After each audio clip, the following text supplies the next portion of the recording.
Okay, so I want to talk to you about questions to ask a PhD program that is probably not like the advice that you're going to hear anywhere else. And I think that this is very, very important for all of you to understand how these things actually work. And this is kind of an insider view. So if you don't know me, I am Professor Dave Massack. I'm an associate professor of innovation strategy and entrepreneurship. And I created this whole reciprocity project to give back as much as I possibly can. There's so many people who help me out that I want to pay the favor for to help you out.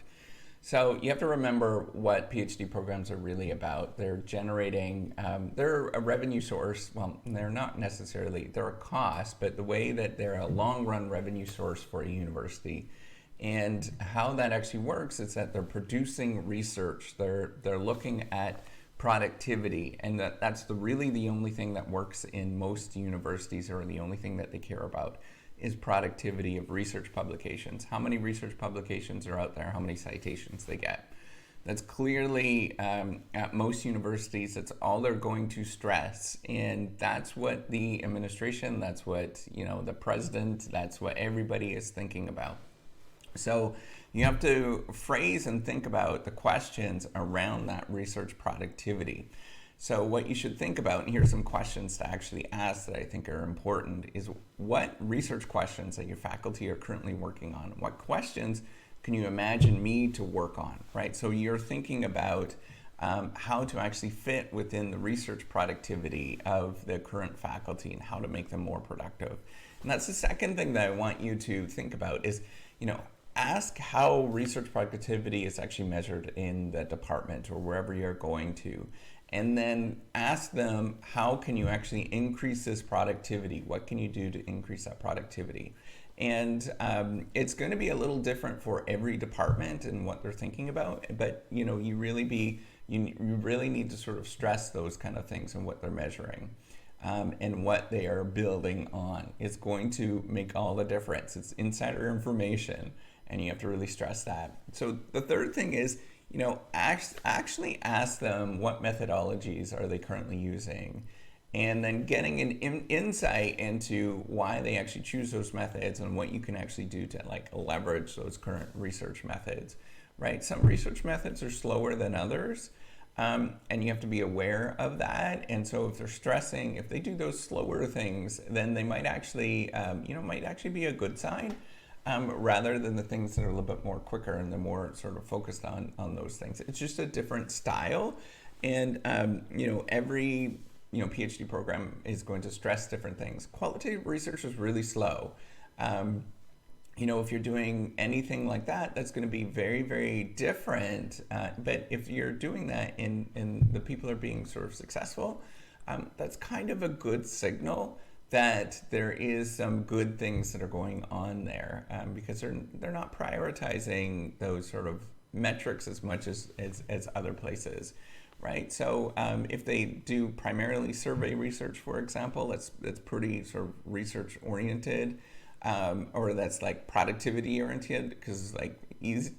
I don't want to say it's easier. It's just more clear cut. Then that's a sign that they're going to really stress that sort of productivity stuff, and just be well aware of that and what that actually means.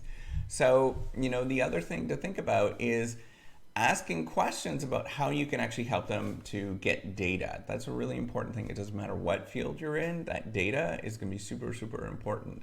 So thinking about how you can get data before you get into any PhD program is going to be very helpful. That's often sort of dictates what you're going to do.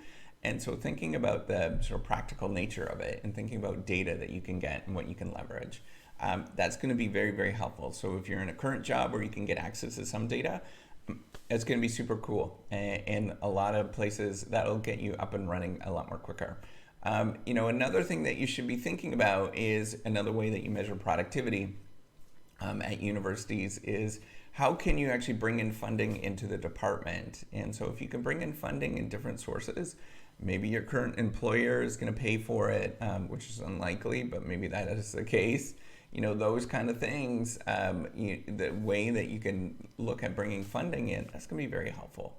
And most departments are going to look fondly about that, on that. So if you get those alternative sources of funding, it's going to be very helpful for you to sort of do well. They're not going to, it's not going to be like an end all and be all, but that's really what they're going to be stressing. Now, what the other thing to think about is what are the department's core strengths and how can you actually leverage those core strengths, right? So thinking about what is it that they're really stressing and what can you do to actually contribute to what it is that they're doing well. It's hard to do that, but having that question where you're, leveraging the core strengths of what they're doing is going to be very helpful. That's kind of a really, knowledgeable, I guess, question to ask.